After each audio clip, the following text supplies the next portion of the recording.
Bueno, yo creo que la UNAM es la mejor expresión de lo que ha sido la historia, la cultura y la educación en el país. Es una universidad que ha sido resultado de un largo proceso de conformación en donde distintas etapas han venido definiéndose proyectos distintos que han cambiado su naturaleza.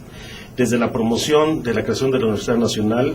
durante el gobierno de Porfirio Díaz, encabezado por el maestro Justo Sierra, que buscaba crear una universidad para estar a la altura de los requerimientos de la modernización y el desarrollo que desde aquella visión se tenía desde México,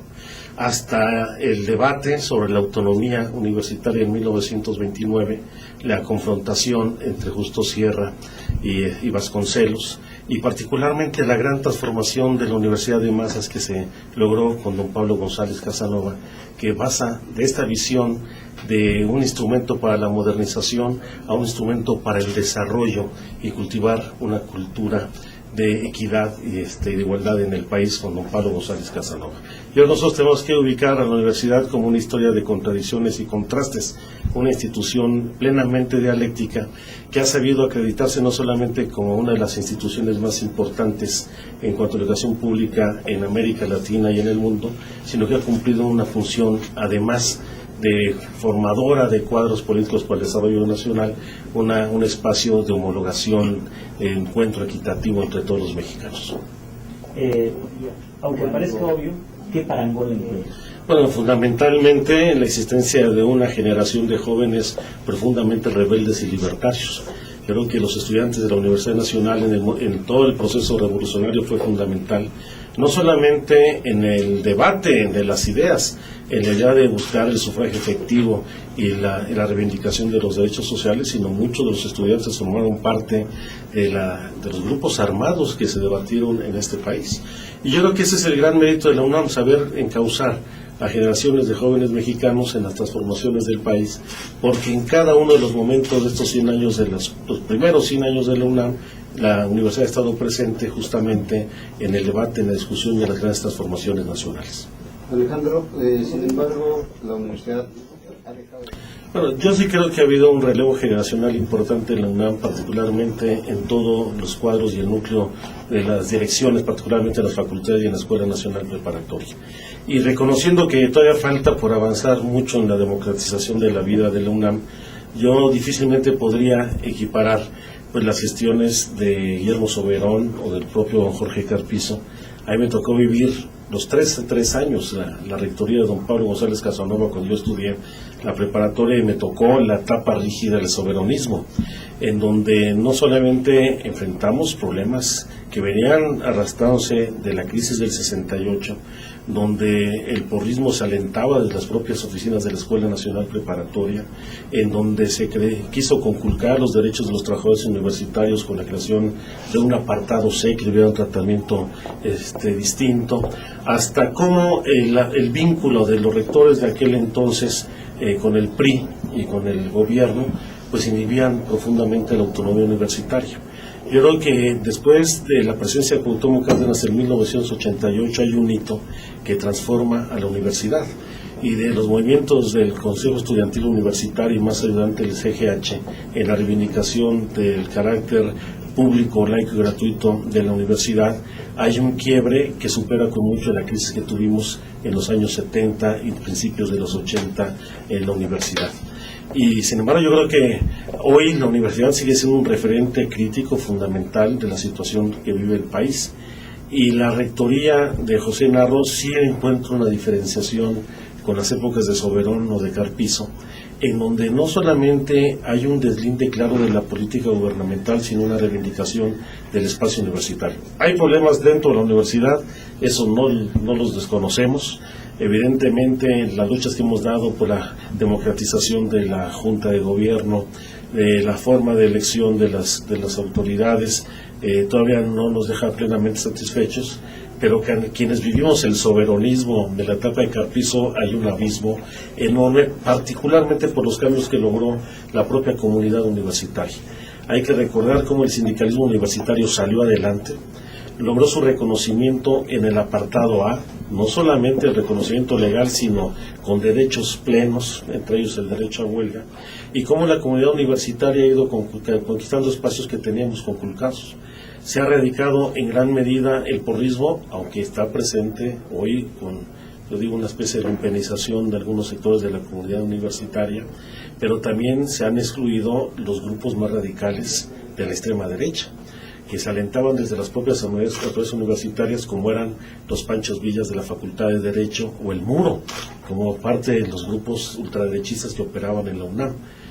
También tenemos en la izquierda grupos sumamente radicales, pero la UNAM ha sabido encontrar un espacio de equilibrio entre estas fuerzas y no solamente ha mejorado su calidad académica, sino que también ha sabido procesar ese mundo de diferencias que topaban con la intolerancia en las rectorías del preísmo absolutista. Creo que ese cambio se ha acreditado fundamentalmente de los 80s a la fecha y es un espacio que no debemos de perder los universitarios. Un punto más aquí, Narro fue representante del rector en el diálogo público con el CEU. ¿Ese Narro ya cambió ahora?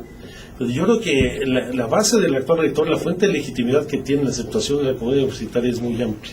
Y te voy a decir justamente por qué lo creo. Porque independientemente que haya sido el representante de la autoridad en el movimiento del CEU y en el Congreso Universitario, creo que ese espacio le permitió una identidad de cercanía con la comunidad.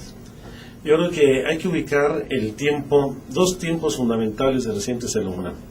El que llevó a esta huelga prolongada del Consejo General de Huelga del CGH, que terminó con un acto de represión por la falta de conducción de Barnés en la vida universitaria, y cómo de llegar de una situación crítica de descomposición tan profunda que significó el abandono de muchos estudiantes de la propia universidad, la gestión de rector después de Barnés, Juan Ramón de la Fuente. Juan Ramón de la Fuente saca de una crisis a la universidad que pretendía su desmantelamiento. Yo creo que el riesgo que alcanzamos en el deterioro de la rectoría de Barnés de buscar el desmantelamiento básico de la UNAM se ha ido superando, y hoy yo veo en las declaraciones y en la actitud de José Narro una actitud de reivindicación de la universidad, no solamente en la defensa de su presupuesto, sino una visión que desde el gobierno federal,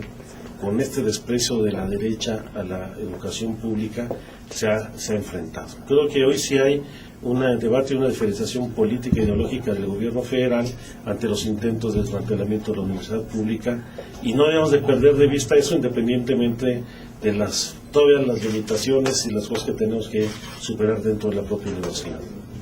En 2006. Yo creo que es un problema que se deriva fundamentalmente de la visión que se tiene desde el Estado y el gobierno federal del papel de la universidad. Si nosotros analizamos la inversión pública, no digamos en los países desarrollados, sino en países como Chile, Argentina, particularmente Brasil, vemos cómo ha sido creciendo todo el presupuesto orientado a educación, ciencia y tecnología. El problema que enfrentamos hoy son las limitaciones de recursos. Y evidentemente para que haya no solamente autonomía, sino una mejor calidad en todo lo que es la actividad académica y de investigación científica, tiene que haber un respaldo presupuestal. Yo creo que esta caída está justamente asociada a las limitaciones presupuestales que ha enfrentado la propia universidad. Bueno, yo creo que este cambio en la ubicación del mercado laboral de los egresados de universidades privadas y de universidades públicas no obedece necesariamente a una caída en la calidad de formación académica en las instituciones públicas, sino obedece más a un cambio ideológico en las propias esferas gubernamentales, porque desde el gobierno de Miguel de la Madrid, donde viene esta lógica de la política económica neoliberal y la lógica de privatización, también se pensó en alentar la formación de cuadros para servir no a una función de desarrollo institucional, sino a una política económica específica que rediseñó el papel del Estado en la economía. Y la historia nos ha demostrado que no han sido los cuadros técnicos mejor formados, porque justamente a partir de los años 80, en estos ya 30 años de neoliberalismo, es el momento en que en peores condiciones económicas ha estado el país y donde mayor pobreza y desigualdad se ha desarrollado. Yo creo que ahí es un falso mito. Se alentó desde los medios de comunicación, desde el sector privado y desde el gobierno federal esta lógica de que la educación privada era mucho más consistente que la educación pública. Era más accesible a los intereses de privatización que alentó el sector público. Pero se ha demostrado su enorme incompetencia en cuanto a la administración pública del país. Yo por eso creo que eso, en primer lugar, teníamos que tenerlo claramente diferenciado.